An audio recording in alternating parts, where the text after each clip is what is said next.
Donald Trump's been back in office for 195 days. He's the 47th president. We know this. And to anyone that's paying attention, this isn't a comeback. This is the second act of psychological drama that's been building for 50 years. And it's not headed for triumph, it's headed for collapse. And that's been more evident than ever this last week. But let's start with the obvious. Trump should have been done. By any normal standard, his public life should have ended with the Access Hollywood tapes, or the bankruptcies, or the 25 SA allegations, or the failed coup attempt, or the 91 felony charges. But it didn't, because his life doesn't run on truths. It runs on myths. And in January of 2025, that myth was sworn back into power. Now, this isn't a second chance. This is a full-blown reinforcement loop of his narcissism. It validates everything he believes about himself, that he's chosen, that he's persecuted, that he's right, and the world is wrong.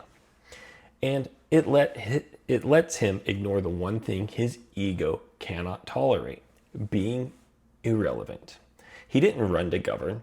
He ran partly to stay out of jail, but really he ran because fading into the background for him feels like death. Most people think that Trump became powerful through business, but the truth is by 2024, he was a washed up tabloid joke. He was bankrupt, litigious, and desperate. Then Mark Burnett from NBC handed him The Apprentice and edited him into a competent billionaire, which at that point, he'd never been a billionaire. They shot multiple takes, they cleaned up his flubs, his racism, his profanities, and they created a character that many in America mistook for a real leader. And that was the origin story of Donald Trump, the myth.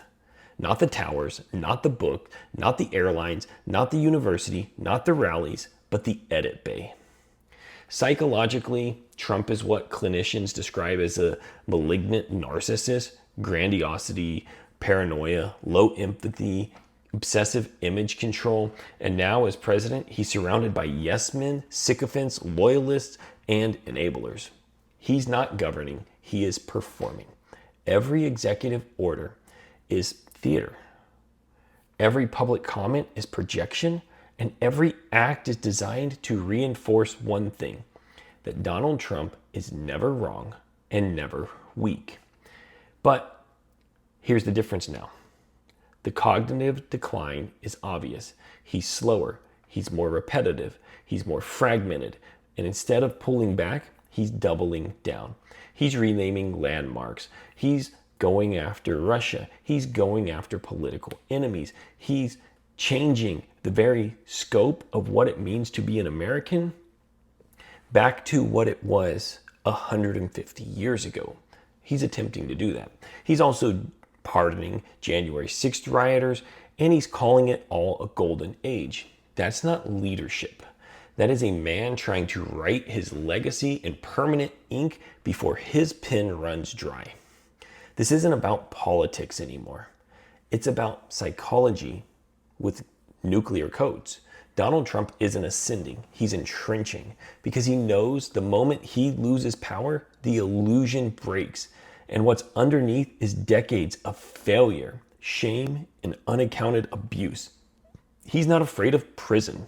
He's afraid of being ordinary, of being forgotten, of fading out like a punchline that nobody's laughing at anymore. So now we're all stuck in a second act of delusion, one that started in a fake boardroom on NBC. It was nearly shattered in 2020, but it's returned louder, older, and more unstable. This is what happens when a country makes the mistake that we've made. When they mistake a character on TV for a leader and lets one man's fear and insecurities of insignificance become a national policy. This is not a comeback. It is a slow motion collapse, and we're all watching it from the front row. You can click away now, but just know the myth only works if you believe in it. and it's time to stop believing.